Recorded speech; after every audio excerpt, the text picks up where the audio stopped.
Aqui quem fala é o professor Jorge e sejam muito bem-vindos à aula de Geografia, beleza? Tema de hoje, exploração dos recursos naturais na Ásia, na Europa e na Oceania, beleza? Galera, é importante aqui, antes de nós começarmos a aula de debater esse assunto que é extremamente importante, isso vai permear grande parte da vida de vocês em relação ao estudo. Vocês vão ver muito no ensino médio, quando vocês buscarem prestar um vestibular, há assunto relacionado aqui muito à geopolítica, vocês vão perceber que é extremamente importante para vocês, beleza? Moçada, antes de mais nada, caderno, lápis, caneta, tudo isso em mãos, anotando, resumo, para depois fortalecer o estudo de vocês aí. Beleza pura? Galera, antes de mais nada aí, né, sempre bom a gente iniciar com essa relação de exploração dos recursos. Desde quando isso ocorre, né? Então, por que ocorre? Então, veja, isso ocorre desde quando o ser humano passa diretamente, desde sempre, a gente pode colocar, né? Porque uma forma menor, outras formas maiores. Mas se nós formos buscar o período agora recente, nós temos recurso natural como o quê? Diretamente como são bens úteis, né? Eles estão aí disponíveis na natureza e eles possuem um valor econômico importante. Como eles possuem um valor econômico, e a gente está falando de um mundo recente aí, nós estamos falando de alguns séculos, percebam que aqui nós teremos jogo de interesses. E nós teremos sempre supremacias e influência de alguns países, beleza? Por que eu digo isso, galera? Porque dentro da Europa, principalmente, aí, a gente colocar nessa questão a Ásia também, nós vamos estudar principalmente isso daqui, ó, as fontes de energia, né? Então, principalmente quem? O carvão, o gás natural e o petróleo. Vejam, quando a gente trata desses três combustíveis fósseis, então nós estamos ligados diretamente ao quê? A necessidades básicas do ser humano. Tudo basicamente você tem no petróleo. Muita coisa ainda é movida a partir do carvão. E da mesma maneira você tem com gás natural. Então, se isso aqui ele faz parte até do ordenamento do mundo, é óbvio que nós teremos interesses importantes em relação a isso, beleza? E o primeiro deles, nós vamos falar aí do carvão. Perceba o seguinte, dos 8 maiores reservas que nós temos no planeta, 6 estão na Oceania, na Ásia e na Europa, tá? Então, aqui nós temos grandes jazidas diretamente do carvão mineral. E o carvão mineral, gente, a fonte, as energias em si sempre foram utilizadas, desde quando o cara tirava o azeite lá diretamente para ficar mais tempo, fogo, até diretamente o quê? Até os dias de hoje, até atualmente, né? Por quê?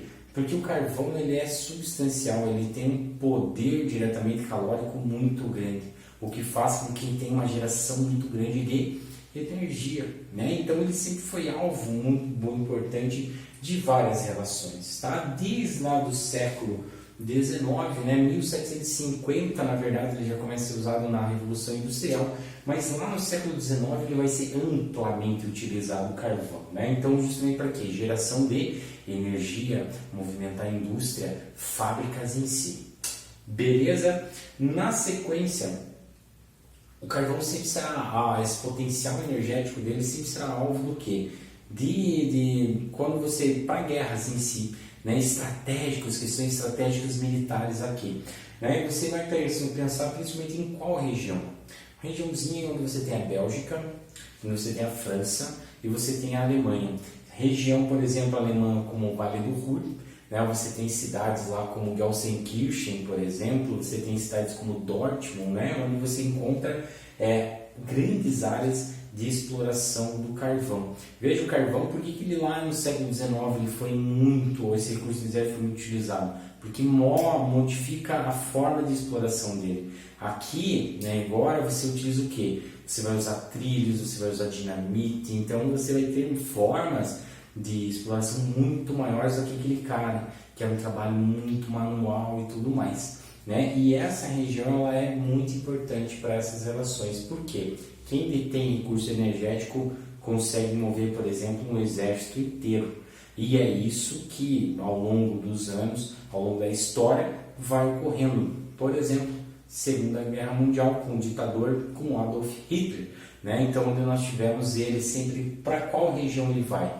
Primeiro, Polônia, onde você tem jazidas, e depois vai para onde? Ele vai justamente para essa região de Alsácia e Lorena, né? Que é também uma região muito utilizada como para retirada desse recurso energético. Tá? Então veja, estrategicamente, geopoliticamente, o carvão ele sempre esteve muito forte, muito impregnado aí, beleza? Na sequência, galera, nós também temos quem aí nessa brincadeira? Esse cara aqui, ó, o petróleo. E o petróleo, ele é extremamente importante, né? Ah, professor, mas puxa vida, né? Ele vai ser utilizado principalmente a partir de quando aí o petróleo? Século XX, principalmente, né? Então, a partir desse início do século XX, o petróleo vai ser muito utilizado, né? E ele vai ser principalmente explorado a partir em qual período? No início lá do século XX, por um período aqui, e principalmente por esse cara aqui, ó, pelo Império Otomano. Essa região, o Império Otomano, ele vinha desde a região onde hoje nós temos a Turquia até o Iraque. E ele dominou o período do imperialismo, né, no planeta. Nós tivemos ele dominando muitas regiões. E qual região aqui você tem grandes quantidades de petróleo, grandes reservas de petróleo? Uma regiãozinha chamada de Oriente Médio.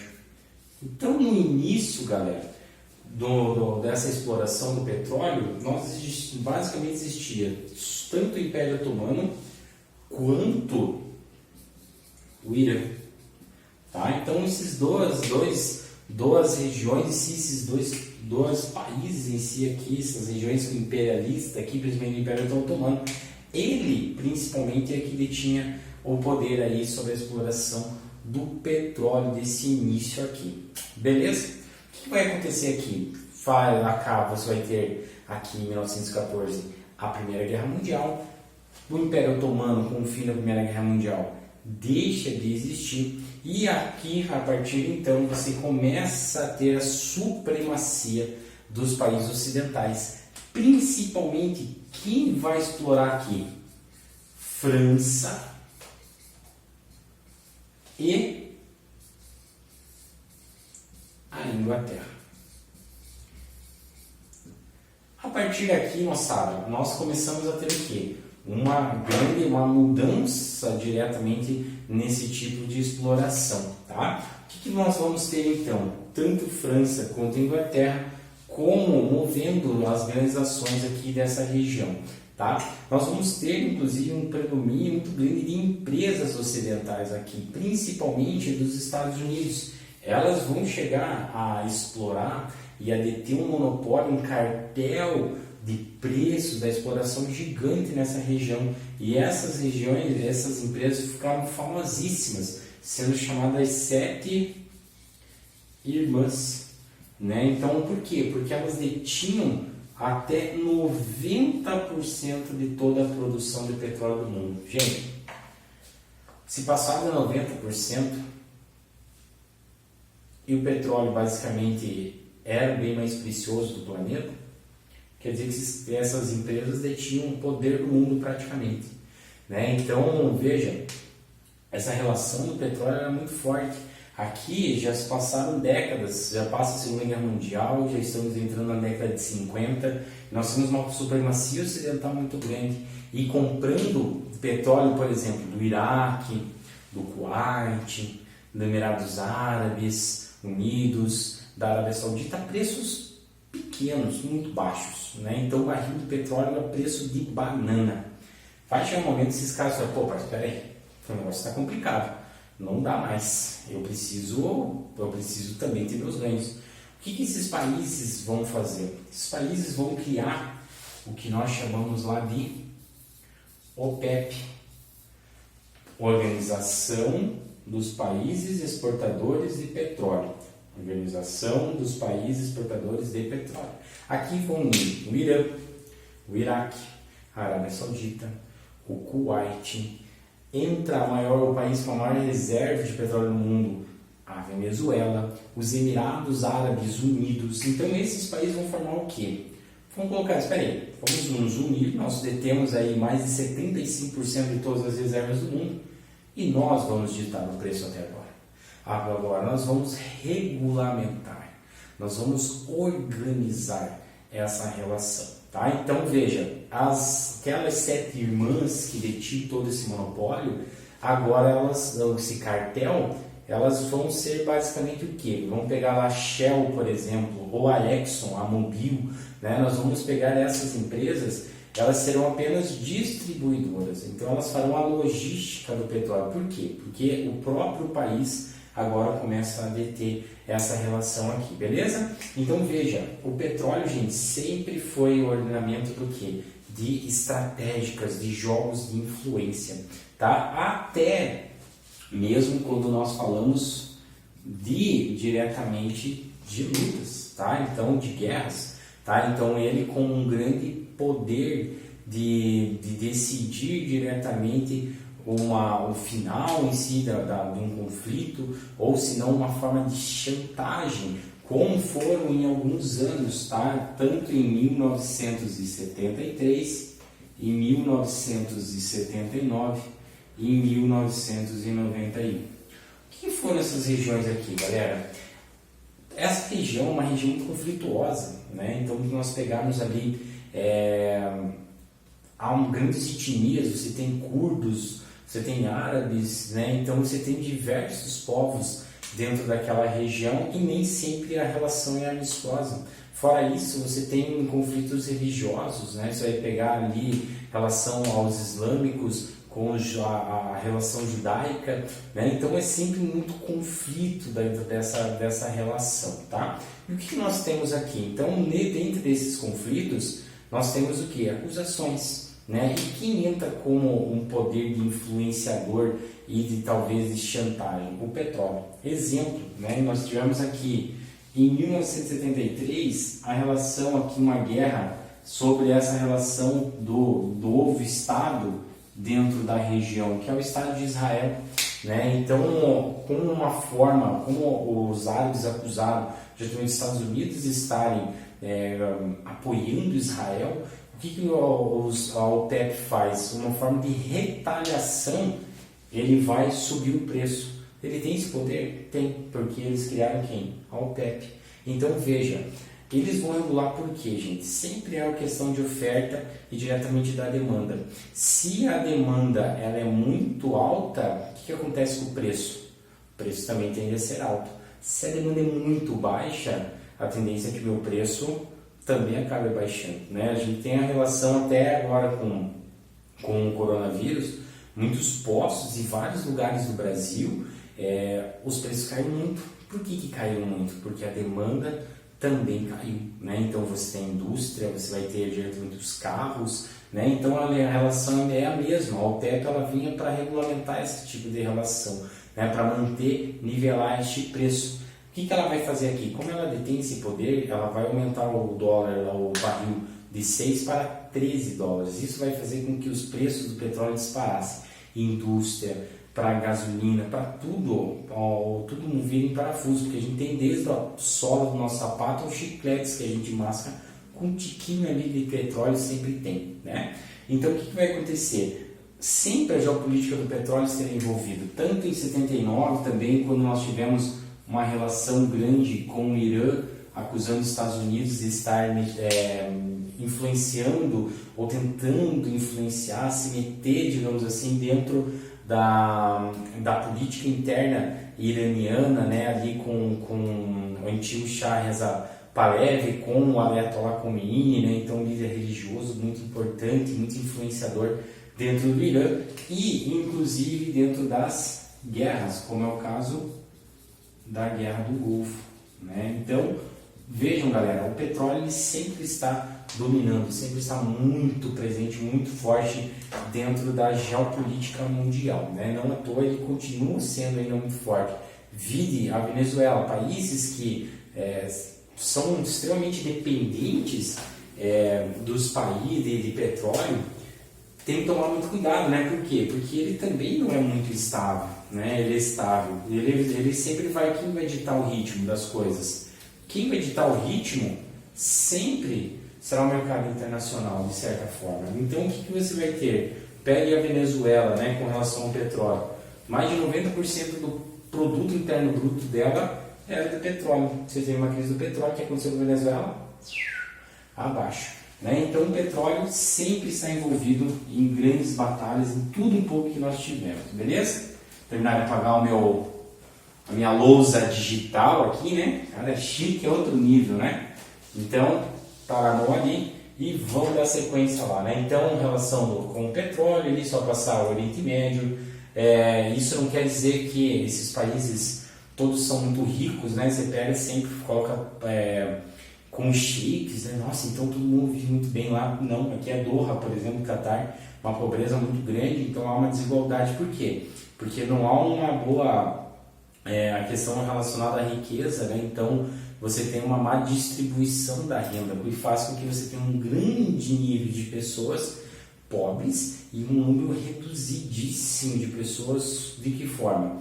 Aqui um número minúsculo de pessoas que detêm o poder, né? Então uma elite muito forte dentro dessas regiões, beleza? Então você vê lá Chico comprando time de futebol, como foi o caso do Manchester City, agora o caso da Inglaterra do Newcastle lá, por exemplo, comprou um príncipe saudita, né, com relação ao petróleo, comprou um time de futebol. Então assim, isso é para poucos, né? E pouquíssimos, quase ninguém dentro do país também acaba absorvendo, acaba aproveitando dessas relações aí, né? Então lembre-se, ele é uma commodity, né? Então ela também sempre a venda é produto in natura. A região nunca se preocupou diretamente em levar um óleo refinado, por exemplo, já, né? Então a indústria lá sempre foi incipiente, ela sempre foi mais voltada a questões naturais aí, beleza?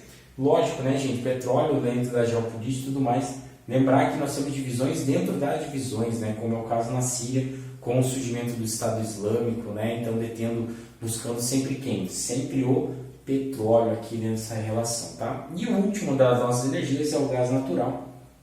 Um gás natural muito importante, né, gente? Porque ele vai ser também geopoliticamente, principalmente, né? Por quê? Porque ele é um grande gerador de energia, né? Então, principalmente para a Europa que deve ser um frio muito grande, o gás natural é extremamente importante, né, para as casas da Europa, né, dos países europeus. Então, o país que detém grandes reservas, ele acaba se dando muito bem.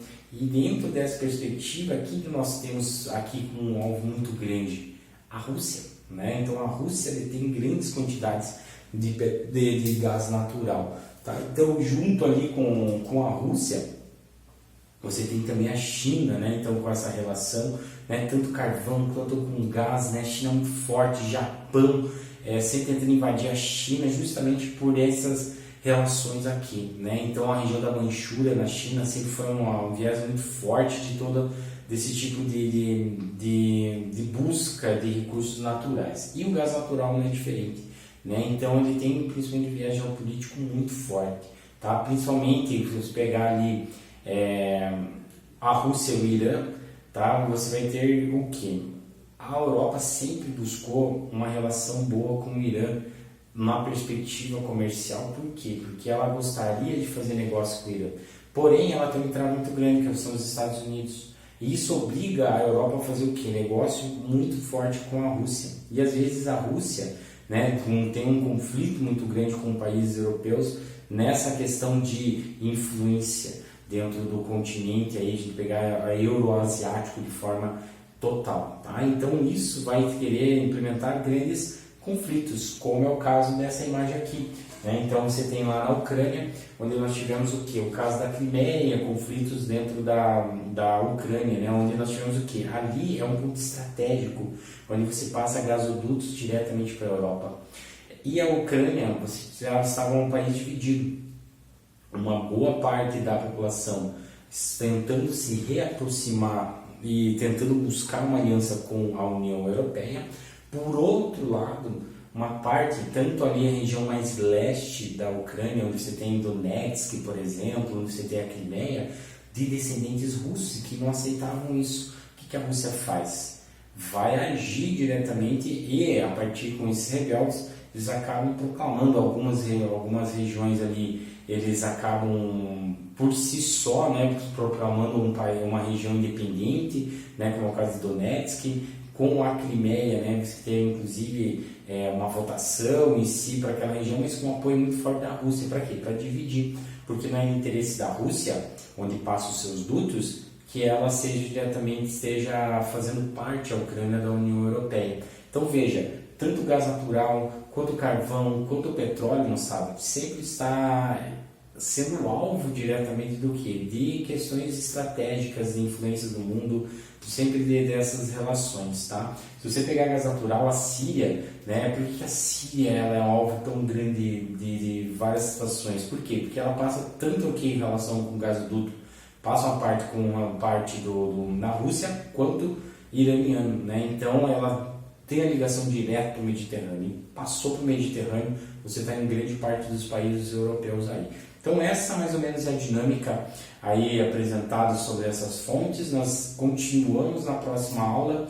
Antes, só passar para vocês o exercício. Na página 40, hora do estudo, vocês podem realizar ela por inteiro. Na página 37 você tem o olhar geográfico, o exercício 1 e o exercício número 2, beleza? Galera, por hoje é isso. Até a próxima. Um grande abraço do professor. Se cuidem, se puderem, sempre fiquem em casa. Um grande abraço para todos os mundos aí e fui! Valeu!